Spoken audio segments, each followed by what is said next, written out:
नमस्कार मित्रांनो, मी अक्षय शिंदे आणि आपण पाहत आहात आपल्या हक्काचं चॅनेल ज्याचं नाव आहे चोराखळी नगरी।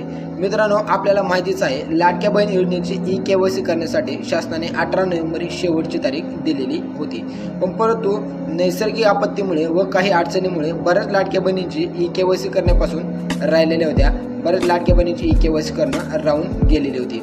तर अशा लाडक्या बहीण योजनेची ई-केवायसी करण्यासाठी आपल्या महिला व बालविकास मंत्री आदित्यताई तटकरे यांनी असे आवाहन केले आहे की बाबा पुढच्या 1 डिसेंबरपर्यंत ही आपली जी काही ई-केवायसी आहे लाडक्या बहिणीची ती पूर्ण करून घ्यायची आहे। म्हणजे आता ई-केवायसी करण्यासाठी 1 डिसेंबर ही शासनाने परत एकदा मुदतवाढ वाढवून दिलेली आहे आणि ही अंतिम तारीख असेल।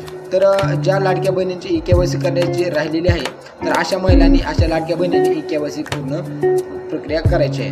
म्हणजे आपला जो का 1,500चा हप्ता आहे तो अखंडितपणे सुरू राहण्यासाठी ई-केवायसी करणं तितके जास्त महत्त्वाचे आहे।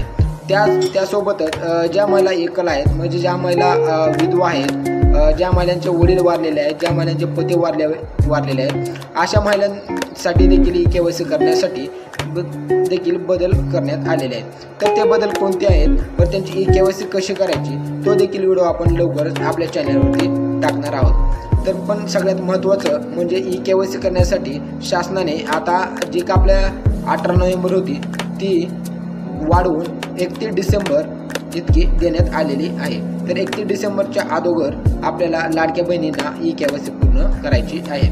तर मित्रांनो, ही होती सगळ्यात महत्त्वाची अपडेट।